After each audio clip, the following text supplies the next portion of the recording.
అల్లావుద్దీన్ అద్భుత దీపం లాంటిది ఒకటి స్క్రీన్ మీద కనిపించింది అనుకోండి, దాని పని ఏంటి అనుకున్నారు? ఎక్కడ ఏటి లేకపోతే అది దానికి ప్రతి దానికి ఒక సెన్సార్ తగిలించి ఉంటుంది కదా, అది కూడా మనం అబ్జర్వ్ చేయకుండా తిరిగేస్తున్నాం అంటే ఇంజిన్ మొత్తం కనెక్టింగ్ టపక్ టపక్ కొడిసి బ్లాక్ అయిపోద్ది అనమాట. మనం ఎక్కడికైనా ప్రయాణం వెళ్తుండేటప్పుడు కార్ రోడ్డు మీద అర్ధాంతరంగా ఆగిపోవడానికి గల 10 కారణాలు అయితే ఈ వీడియోలో చెప్తానండి. ఇంకా చాలా రీజన్స్ అయితే ఉన్నాయి. వీడియోని అయితే చివరి వరకు చూడండి. వీడియోకి లైక్ చేయని వారంటే ఇప్పుడు ఒక లైక్ చేయండి. మంచి ఇన్ఫర్మేషన్ అయితే మీ ముందు ఉంటుంది. Hi friends, welcome to నీలార్స్ automobile. ఈ రోజు అయితే మంచి ఇంపార్టెంట్ టాపిక్ గురించి మాట్లాడదాం. సో ప్రెసెంట్ అయితే చాలా మంది లాంగ్ డ్రైవ్స్ అయితే వెళ్తా ఉన్నారు, కార్ తీసుకొని అక్కడికి తిరుగుతా ఉన్నారు. ఇప్పుడు ప్రస్తుతం ఉన్నటువంటి న్యూ కార్స్ ఏవైతే ఉన్నాయో, కొత్త కార్లు ఏవైతే ఉన్నాయో, ఎక్కడ కూడా మనకి రోడ్డు మీద కొంచెం కూడా ట్రబుల్ ఇవ్వకుండా అయితే కనిపిస్తా ఉన్నాయి. ఎందుకని అంటే మనం టైం టు టైం కొత్త కార్లకి అయితే సర్వీస్ చేయిస్తా ఉంటాం. సర్వీస్ చేయించినంత వరకు షోరూమ్ వారు అప్పరు కదా. సో షోరూమ్ వారు ఇచ్చేటటువంటి ఫాలోఅప్ బట్టి, అలాగే వారంటీ పోతుందేమో అని టెన్షన్ బట్టి టైం టు టైం సర్వీస్ అయితే చేపిస్తా ఉంటాం. కాబట్టి కొత్త కార్లు అంత వేగం రిపేర్ రావు. ఒకవేళ వచ్చినా సరే మనం రోడ్ సైడ్ అసిస్టెన్స్ కి కాల్ చేసామంటే కంపెనీ వారే మనకి టోయింగ్ వ్యాన్ అయితే పంపిస్తారు, మనకు వెహికల్ అయితే అరేంజ్ చేస్తారనమాట.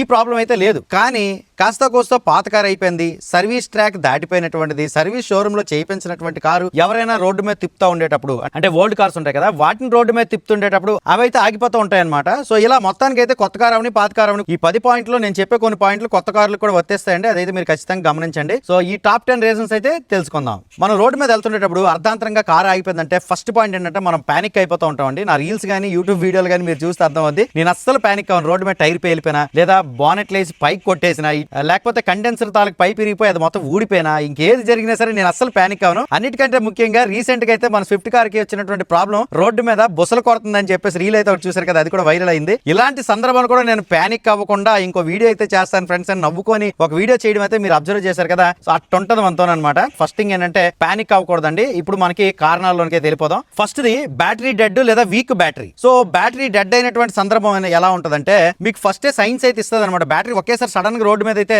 డెడ్ అయిపోదు. మీ ఇంటి దగ్గర కొన్ని సిగ్నల్స్ అయితే మీకు ఇస్తుంది.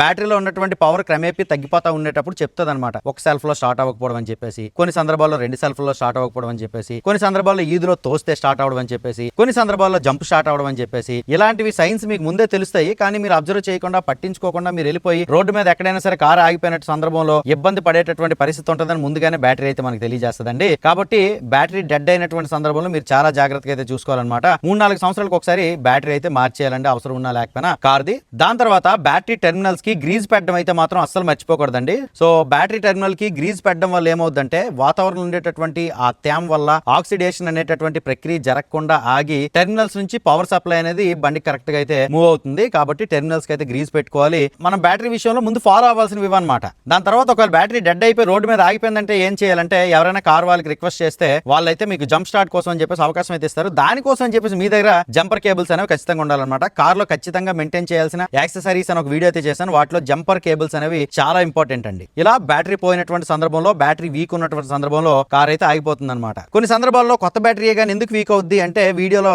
ముందు అయితే చెప్తానండి. ఇక రెండవది సింపులేనండి, కాకపోతే ఇది చాలా పానిక్ చేస్తుంది అనమాట. ప్రెజెంట్ నేషనల్ హైవేస్ ఎలా ఉన్నాయని అంటే ఒక ప్రదేశం నుంచి ఇంకో ప్రదేశానికి ట్రావెల్ చేస్తుంటాం కదా, ఎక్కడికక్కడ యూటర్లు ఉండవు, ఎక్కడికక్కడ సర్వీస్ రోడ్ లోకి వెళ్ళడానికి అయితే అవకాశాలు ఉండవు. మనకి ఫ్యూల్ స్టేషన్ ఉన్న దగ్గర సర్వీస్ రోడ్ లో దిగడానికి అవకాశం ఉండదు, సర్వీస్ రోడ్ లో దిగడానికి అవకాశం ఉండే దగ్గర ఫ్యూల్ స్టేషన్ అయితే ఉండదు. కాబట్టి ఫ్యూల్ అప్ అయితే మాత్రం ఖచ్చితంగా మీరు లాంగ్ డ్రైవ్ కి వెళ్ళేటప్పుడు ఒక పావు ట్యాంక్ ఉండేలా చూసుకోండి. ఎప్పుడు కూడా పావు ట్యాంక్ వచ్చింది అని అంటే మీరు ఖచ్చితంగా రీఫిల్ అయితే చేయించాలన్నమాట ఫ్యూయల్ ని. అలా కాకుండా ఉన్నారు, వెళ్ళిపోయారు అని అంటే ఆ ఫ్యూయల్ వార్నింగ్ వచ్చింది అన్నటువంటి సందర్భంలో కూడా మీరు నడిపేశారు అని అంటే, కొన్ని కార్లకు ప్రాబ్లమ్స్ రావు కానీ కొన్ని కార్లకు ఒక ప్రాబ్లం వస్తుంది చెప్తాను. ముందైతే అలా నడిపేశారు అనుకోండి, అది ఎన్ని కిలోమీటర్ల రేంజ్ వస్తుందో మీకు రేంజ్ 0 అయిపోతుంది. అక్కడ మీకు ఇంకా రేంజ్ అనేది మరి కనిపించదు అనమాట, గీతలు అయితే కనిపిస్తాయి. వీడిని ఎలాగైనా సరే బుక్ చేద్దాం ఫిక్స్ అయ్యింది అనుకోండి, కారు రోడ్డు మీద అయితే ఆగిపోద్ది అనమాట. కారు ఫ్యూల్ అయిపోయి ఆగిపోయిందంటే చాలా దారుణంగా ఉంటుంది అనమాట. దానికోసం అని చెప్పేసి మీరు టోల్ ప్లాజాకి అయితే కాంటాక్ట్ అవ్వచ్చండి. గూగుల్లో నెంబర్స్ అయితే ఉంటాయి. సో టోల్ ప్లాజా వారు అందించేటటువంటి సేవల్లో మన కార్ దగ్గరికి ఫ్యూల్ తెచ్చేవడం అనేది మీ నియరెస్ట్ టోల్ ప్లాజా ఏదైతే ఉంటుందో వాళ్ళకి కనెక్ట్ చేస్తుంది కాలు. అక్కడ నుంచి ఫ్యూల్ తెచ్చి ఇస్తారు వాళ్ళకి, మీరు అప్పుడు డబ్బులు పే చేసి వచ్చు అనమాట.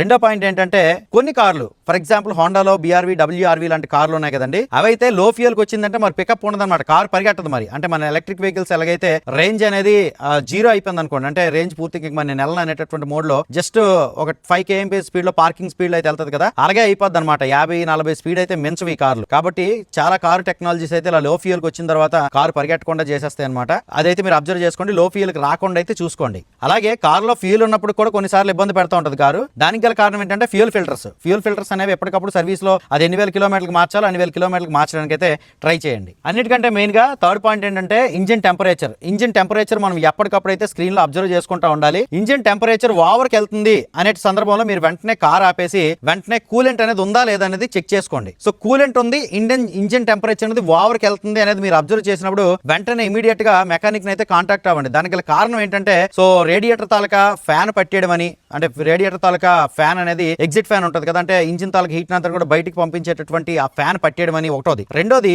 థర్మోస్టాట్ వాల్వ్ అని ఉంటుంది. ఈ థర్మోస్టాట్ వాల్వ్ ఏం చేస్తుందంటే ఇంజిన్ తాలూకా టెంపరేచర్ ని డిటెక్ట్ చేసి సో ఆన్ అవ్వాల్సిన టైంలో ఫ్యాన్ ఆన్ చేసి ఇంజిన్ నుంచి వచ్చినటువంటి కూలెంట్ నుంచి వచ్చిన వేడిని బయటికి పంపడానికి అయితే ట్రై చేస్తూ ఉంటది అనమాట.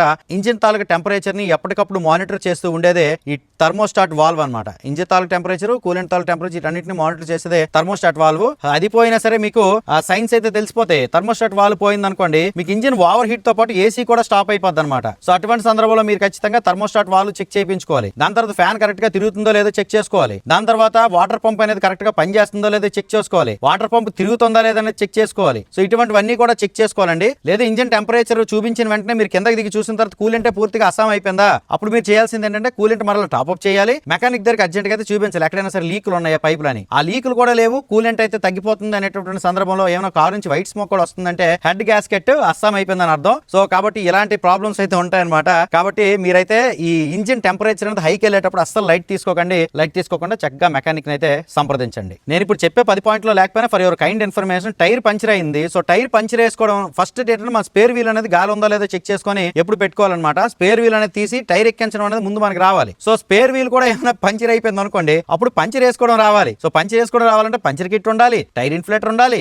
ఈ పంచర్ వేసుకున్న సామాగ్రి అంతా కూడా మన కారులో అయితే ఉండాలి, ఎమర్జెన్సీ కిట్ కింద అనమాట కదా. సో ఈ విధంగా మనము కార్ మెయింటైన్ చేసి ఇవన్నీ చూసుకోవాలన్నమాట. ఇంకా 4th point alternator failure. So car లో ఆల్టర్నేటర్ పోయింది అని అంటే ఆల్టర్నేటర్ అనేది ఏం చేస్తుంది తెలుసా? సో ఏసీ పవర్ సప్లై ఏదైతే ఉందో అంటే కార్ నుంచి వచ్చేటటువంటి పవర్ సప్లై ఏదైతే ఉందో దాన్ని బ్యాటరీకి అందేలా చేస్తుంది అనమాట. ఆ బ్యాటరీ కూడా ఎలా వెళ్తుంది అంటే ఆర్ఆర్ యూనిట్ అని ఉంటుంది, దాని త్రూగా వెళ్తుంది, రెగ్యులేటర్ రెక్టిఫైడ్ యూనిట్ అని చెప్పేసి. సో ఈ ఆల్టర్నేటర్ బాగుంటేనే బ్యాటరీ ఛార్జ్ అయ్యిద్ది. సో ఆల్టర్నేటర్ పోయిందని అంటే మనకి స్క్రీన్ మీద అయితే సింబల్ వస్తుంది అనమాట. ఒక ప్రతిదాని స్క్రీన్ మీద అయితే సింబల్ వస్తుంది.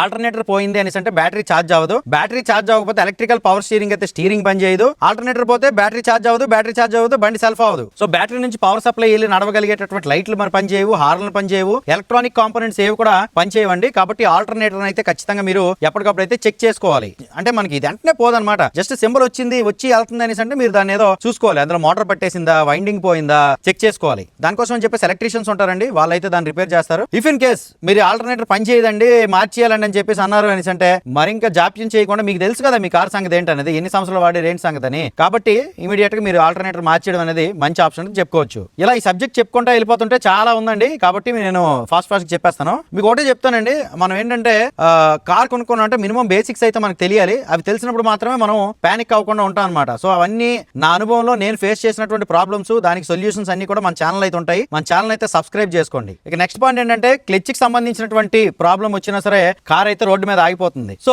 క్లచ్ కి సంబంధించినటువంటి ప్రాబ్లమ్స్ ఎక్కడి నుంచి స్టార్ట్ అవుతాయి అంటే ఫస్ట్ క్లచ్ ప్లేట్లు కాలిపోయినాయి అనుకోండి, కార్ ఎలా అంటే మనం థర్డ్ గేర్ వేసి థ్రాటిల్ ఇస్తున్నా సరే కార్ అయితే ముందుకు కదలదు, పికప్ డౌన్ అయిపోద్ది అనమాట. ఓకేనా? అంటే ఇంజిన్ నుంచి వచ్చేటటువంటి శక్తి ఏదైతే ఉంటుందో ఆ శక్తి ట్రాన్స్మిషన్ కి వెళ్ళేటటువంటి మధ్య వ్యవస్థనే క్లచ్ అంటారు. సో ఈ క్లచ్ అనేది గ్రిప్ అనమాట. ఈ గ్రిప్ కనుక లేదనుకోండి, గ్రిప్ వదిలేస్తున్నటువంటి సందర్భంలో మరి ఇంజిన్ శక్తి అనేది ట్రాన్స్మిషన్ కి వెళ్ళక ఇంజిన్ ఓవర్ ఆర్పిఎం అయిపోతుంటది. అంటే అది ఎద్దు ఎండగలాగా ఎండిపోతుంది నీడగలాగా అన్నట్టు ఇంజిన్ అయితే ఓవర్ స్ట్రెయిన్ అయిపోతా ఉంటది.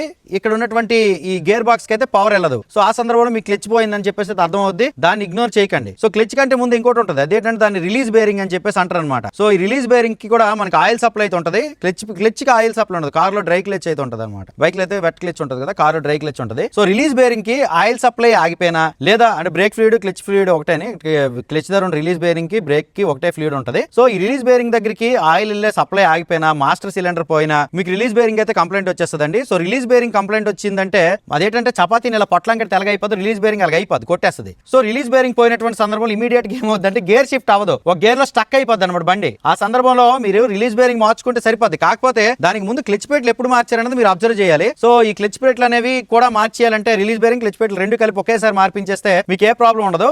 ఎందుకంటున్నానంటే ఇప్పుడు గేర్ బాక్స్ ఓపెన్ చేయాలి, రిలీజ్ బేరింగ్ మార్చాలన్నా సరే గేర్ బాక్స్ ఓపెన్ చేయడానికి ప్రస్తుతం పరిస్థితులు నాకు తెలిసి 4,000 ఛార్జ్ చేస్తారు. క్లచ్ ప్లేట్లు మార్చాలంటే మరొకసారి అదొక 4,000 ఛార్జ్ చేస్తారు. ఆ క్లచ్ ప్లేట్లు ఏవో 10,000 5,000 పెట్టుకునేసి ఉంటే ఇదే 4,000 రెండు అయిపోతాయి అనమాట. స్వామి కార్యం స్వకార్యం రెండు అయిపోతాయి. కాబట్టి మీరు రిలీజ్ బేరింగ్ కంప్లైంట్ వచ్చినా సరే క్లచ్ ప్లేట్లే చూసుకోండి. వీటన్నిటికి ముఖ్యం ఏంటంటే ఆయిల్స్ మార్చాలన్నమాట. మీరు బ్రేక్ ఫ్లూయిడ్ .3 ఇచ్చారని .4 వేసేయడం, .4 ఇచ్చారని .3 వేసేయడం ఇలాంటివి కూడా చేయకూడదు. ఇదే ఆయిల్ దానికే వాడాలి. చక్కగా ఆయిల్ మెయింటెనెన్స్ కరెక్ట్గా ఉంటే మీకు ఏ ప్రాబ్లం ఇంచుమించుగా మంచిగా అయితే రాదు. కాబట్టి ఇదైతే దయచేసి గమనించండి. ఇప్పుడు టైమింగ్ చైన్లు ఇలాంటి ఉంటాయి కదా, అవి పోవడం వల్ల కార్ అంత వేగం రోడ్డు మీద ఆగిపోతుంది. అది ముందే సౌండ్లు ఇచ్చేస్తారు, టపక సౌండ్లు వచ్చేస్తాయి. కాబట్టి మీరు టైమింగ్ చైన్ విషయంలో జాగ్రత్త పడతారు, అందరూ ప్రాబ్లం లేదు. సో సడన్ గా ఆగిపోయేవంటే ఇవే. ఈ రిలీజ్ బేరింగ్ పోయేటప్పుడు కూడా మీకు ముందు చెప్తుంది, గేర్ మార్చేటప్పుడు గేర్ స్టక్ అవుతుంటది అనమాట. అప్పుడు మీకు అర్థమైపోవాలా రిలీజ్ బేరింగ్ కొట్టేసిందని. ఇప్పుడు 6వ పాయింట్, లో ఇంజిన్ ఆయిల్ లెవెల్. అల్లావుద్దీన్ అద్భుత దీపం లాంటిది ఒకటి స్క్రీన్ మీద కనిపించింది అనుకోండి, ఇంజిన్ ఆయిల్ లెవెల్ అనేది లో ఉందని చెప్పేసి అయితే మీకు కార్ తెలియజేస్తా ఉంటది. మరి ECU దాని పని ఏంటో అనుకున్నారు, ఎక్కడ ఏటి లేకపోతే అది దాని ప్రతి దానికి ఒక సెన్సార్ తగిలించి ఉంటది కదా. Engine oil temperature sensor, engine oil pressure sensor, ఈ సెన్సార్లు అన్నింటినీ మానిటర్ చేస్తూ ఉంటది కదా. సో ఇంజిన్ ఆయిల్ కనుక లో అయిపోయింది అనుకోండి, అప్పుడు మీకు స్క్రీన్ మీద అయితే సింబల్ వచ్చేస్తుంది. సో ఆ సింబల్ వచ్చేంత వరకు మీరు ఉంచినారు అని అంటే ఆల్రెడీ చాలా నష్టం అయితే జరిగిపోయి ఉంటది, వీర్ అండ్ టీర్ అయితే జరిగిపోద్ది. కాబట్టి మీరు హై పర్ఫార్మ్డ్ కార్లు, డీజిల్ కార్లు అయితే మీరు 5000 కిలోమీటర్లకు ఒకసారి డిప్స్టిక్ ఓపెన్ చేయండి. మినిమం 5000 కిలోమీటర్లకు ఒకసారి డిప్స్టిక్ ఓపెన్ చేసి ఇంజిన్ ఆయిల్ లెవెల్ ఎంత ఉందో చెక్ చేసుకొని కొంచెం ఆయిల్ అయితే టాప్అప్ చేయండి. దీని ముందు వీడియో నేను అప్లోడ్ చేసిన షార్ట్ వీడియో చూడండి, అది ఎలా టాప్అప్ చేయాలైతే చెప్పాను అనమాట. సో ఇలా ఇంజిన్ ఆయిల్ లెవెల్ తక్కువ ఉందంటే ముందుగానే పసిగట్టి దాన్ని మనం అబ్జర్వ్ చేయాలి. లేదని అంటే ఇంజిన్ ఆయిల్ లో అయిపోయిందని స్క్రీన్ మీద సింబల్ వచ్చిందంటే అది కూడా మనం అబ్జర్వ్ చేయకుండా తిరిగేస్తున్నాం అంటే ఇంజిన్ మొత్తం కనెక్టింగ్ టపక్ కొడిసి బ్లాక్ అయిపోద్ది అనమాట. కాబట్టి ఇంజిన్ సీజ్ అయిపోకుండా ఉండాలంటే మీరు ఖచ్చితంగా ఇంజిన్ ఆయిల్ అయితే మెయింటైన్ చేసుకోవాలి. దాని తర్వాత మంచి అంటే మీరు వేసినటువంటి ఆయిల్ ఎంత బాగుంది, దాన్ని ఇంజిన్ మొత్తం సర్క్యులేట్ అవ్వాలి అని అంటే ప్రాపర్ వేలో ఫిల్టర్ అవ్వాలి. కాబట్టి ఇంజిన్ ఆయిల్ ఫిల్టర్ కూడా ఎప్పటికప్పుడు అయితే మార్చుకోండి. సంపు లీకులు ఉన్నాయంటే మాత్రం అసలు ఇగ్నోర్ చేయొద్దు. సంప్ అంటే కింద ఇంజిన్ ఆయిల్ సెటిల్ అయ్యేటటువంటి ఆ కప్పు ఉంటది కదా, దాన్ని సంప్ అంటాం అనమాట. సో ఇప్పుడు ఇలాంటి కార్లు ఉన్నాయనుకో, ఈ కార్ లేట్ రోడ్డు మీద వెళ్తుండేటప్పుడు ఎక్కడో దగ్గర తగిలిసిందంటే సంపు గుద్దేస్తుంటది. సో అటువంటి సందర్భంలో సంపు దగ్గర నట్టు క్యాన్కి ఏమైనా క్రాక్ ఇచ్చింది అనుకోండి, సంపు క్రాక్ ఇచ్చింది, అది అంతవే క్రాక్ ఇవ్వదు, ఇచ్చేసింది అనుకోండి, దాన్ని అసలు ఇగ్నోర్ చేయొద్దు. మీరు కార్ ఇంటి దగ్గర పెట్టిన తర్వాత బయటికి తీసేటప్పుడు కింద ఇంజిన్ ఆయిల్ డ్రాప్స్ ఉంటాయి కదా, అది ఎక్కడి నుంచి వచ్చాయనేది అబ్జర్వ్ చేసి మీరు ఆ లీక్లు అయితే కవర్ చేయాల్సిన బాధ్యత మీదే. ఇక 7వ పాయింట్, ఇగ్నిషన్ ఇష్యూ అనమాట. ఆ ఇగ్నిషన్ కోసం అని చెప్పేసి 2 టైప్స్ ఉంటాయి మనకి. ఇప్పుడు పెట్రోల్ కార్ అయితే ఒక రకమైన ఇగ్నిషన్ ఉంటుంది, డీజిల్ కార్ అయితే ఒక రకమైన ఇగ్నిషన్ ఉంటుంది. పెట్రోల్ కార్లని SI ఇంజిన్ అని చెప్పేసి అంటారు అనమాట, స్పార్క్ ఇగ్నైట్ ఇంజిన్స్ అని చెప్పేసి అంటారు. అంటే air fuel mixture high compression జరిగిన తర్వాత స్పార్క్ వస్తే అక్కడ విస్ఫోటనం జరిగి పిస్టన్ కిందకెళ్ళి 4 స్ట్రోకులు జరిగేటటువంటిది స్పార్క్ ఇగ్నిషన్. అదే డీజిల్ అయితే అలా కాదనమాట. ఆ ఎయిర్ అనేది కంబషన్ ఛాంబర్ లోనికి ఎంటర్ అవుద్ది, గట్టిగా కంప్రెస్ అయ్యిద్ది, డీజిల్ ఇంజెక్ట్ అవ్వగానే వచ్చేటటువంటి విస్ఫోటనం డీజిల్ ఇగ్నిషన్. డీజిల్ ఇంజిన్స్ ని కంప్రెషన్ ఇగ్నిషన్ అని చెప్పేసి అంటారు అనమాట. పెట్రోల్ ఇంజిన్లన్నీ SI ఇంజిన్లు స్పార్క్ ఇగ్నిషన్ లో, డీజిల్ ఇంజిన్లన్నీ కూడా CI ఇంజిన్లు కంప్రెషన్ ఇగ్నిషన్. కాబట్టి పెట్రోల్ కార్లు అయితే స్పార్క్ ప్లగ్లు, డీజిల్ కార్లు అయితే ఇంజెక్టర్స్ కరెక్ట్ గా ఉన్నాయో లేదో చెక్ చేయించుకోండి. అవి పోయాయని మీకు ఎలా తెలుస్తుంది అంటే బండి జర్కులు ఇచ్చేస్తుంటది అనమాట. బండి వెళ్తుండేటప్పుడు చుక్కు అనేసి జర్కులు ఇస్తా ఉంటది అనమాట. మీకు మధ్యలో మీరు జప్పని వెళ్తా ఉండేటప్పుడు వదిలేస్తుంటది అనమాట. అక్కడ కంప్రెషన్ జరిగినా సరే పూర్తి స్థాయిలో డీజిల్ ఇగ్నైట్ అవ్వదు, స్పార్క్ జరగదు. ఇటువంటి సందర్భంలో కారు వదిలేస్తూ ఉంటది. కాబట్టి మీరు వీటిని అయితే చెక్ చేసుకోండి, స్పార్క్ ప్లగ్స్ ని, ఇంజెక్టర్స్ ని. వీటన్నిటికంటే ముందు డీజిల్ కార్లు అయితే గ్లో ప్లగ్స్ అని ఉంటాయి, అవి చాలా జాగ్రత్తగా చెక్ చేసుకోవాలి. అవి పోయినాయని ఎలా తెలుస్తుంది అంటే కార్ స్టార్ట్ చేయగానే తెల్లవారు వైట్ స్మోక్ వస్తుంది, అది వచ్చిందంటే మీకు గ్లో ప్లగ్స్ అని ఉంటాయి, అవి పోయినట్టు అనమాట. ఈ గ్లో ప్లగ్స్ ఏం చేస్తాయంటే ఎయిర్ కంప్రెస్ అయిన తర్వాత డీజిల్ ఇంజెక్ట్ అయ్యేటంతకు ముందే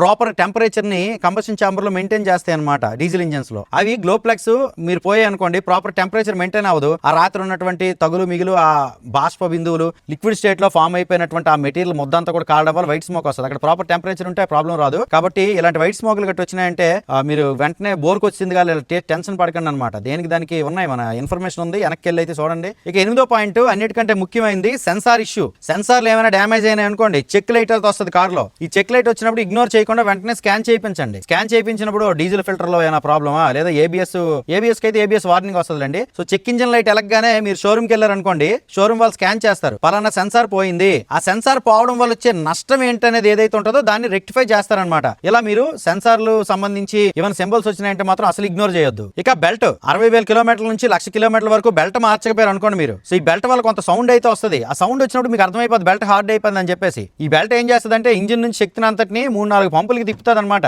సో ఈ ఆల్టర్నేటర్ అని చెప్పేసి, దాని తర్వాత వాటర్ పంప్ అని చెప్పేసి, ఏసీ కంప్రెసర్ కానీ ఇలా తిప్పుతుంది. సో ఈ బెల్ట్ కనుక పోయింది అనుకోండి, ఇంజిన్ నుంచి పవర్ సప్లై అనేది వీటికి బయట ఉన్నటువంటి ఈ మోటార్లకు సప్లై అవ్వదు. కాబట్టి ఈ కార్ అయితే రోడ్డు మీద ఆగిపోద్ది అనమాట. బెల్ట్ ఏమైనా తెగిపోయినా, బెల్ట్ లూజ్ అయిపోయి పడిపోయినా మీకు రోడ్డు మీద అయితే కార్ ఆగిపోద్ది. కాబట్టి 60,000 కిలోమీటర్ల నుంచి 1,00,000 కిలోమీటర్లకు ఒకసారి బెల్ట్ అయితే మార్చుకోండి. బెల్ట్ నష్టం ఇగ్నోర్ చేయొద్దు. ఇక 10వ పాయింట్, వైరింగ్. సో మీరు కార్ తీసేటప్పుడు ఒకసారి వైరింగ్ చెక్ చేసుకోండి. వైరింగ్ అనేది ఎలా ఉంది, ఎలకలు కొరికినాయా లేదా, వీటిని అయితే చెక్ చేసుకోండి. లేదని అంటే కారు మధ్యలో మంటలు రేగిపోయే పరిస్థితి ఉంటుంది. ఫస్ట్ ఫ్యూజ్ బాక్స్ చూసుకోండి. మీరు ఏ కార్ కొంటారో ఆ కార్ ఫ్యూజ్ బాక్స్ ఎక్కడ ఉంటుందో మాన్యువల్ ఇస్తారు. ఆ ఫ్యూజ్ బాక్స్ ఓపెన్ చేస్తే ఏ ఫ్యూజ్ దేనికి అనేది ఇస్తారు, ఓకేనా. సో ఆ ఫ్యూజ్ అనేది చెక్ చేసుకోండి. ఆ ఫ్యూజ్ పోయినా సరే కొన్ని సందర్భాల్లో కొన్ని సందర్భాల్లో కార్ అయితే కదలదు అనమాట. ఫస్ట్ ఫ్యూజ్ చెక్ చేసుకోండి, దాని తర్వాత వైర్లు ఎక్కడైనా పోయి చెక్ చేసుకోండి. ఫ్యూజ్ తర్వాత రిలే అని ఒకటి ఉంటుంది, రిలే పోయినా సరే మనకి పని అవ్వదు. ఇలా రోడ్డు మీద ఎలక్ట్రికల్ సమస్యతో కార్ ఆగిందంటే ఫ్యూజులు రిలేలు చెక్ చేసుకోండి, దాని తర్వాత వైరింగ్ సర్వీసింగ్ లోకి వెళ్ళండి, మీకు అర్థమైపోద్ది ఎలకలు తిరుగుతానంటే ఎక్కడ వైర్ కొట్టేసింది అనేసి. సో ఎలక్ట్రీషియన్ దగ్గరికి వెళ్తే వాటిని రిపేర్ చేస్తారండి. మన నచ్చిందా కంటెంట్? మీది ఎవరిదైనా కారు ఈ మధ్య కాలంలో ఆగితే ఏ సందర్భంలో ఆగింది అనేది కింద కామెంట్ సెక్షన్ లో తెలియజేయండి. సో ఇలాంటి కంటెంట్ కోసం మన ఛానల్ అయితే సబ్స్క్రైబ్ చేసుకోండి. మీకు ఎన్నో సందేహాలన్నింటినీ కూడా కామెంట్ సెక్షన్ అడగండి, నేను రిప్లై ఇస్తాను ఖచ్చితంగా. వీడియో నచ్చితే లైక్ చేయండి గైస్. అందరూ నమస్కారం, థ్యాంక్ యూ.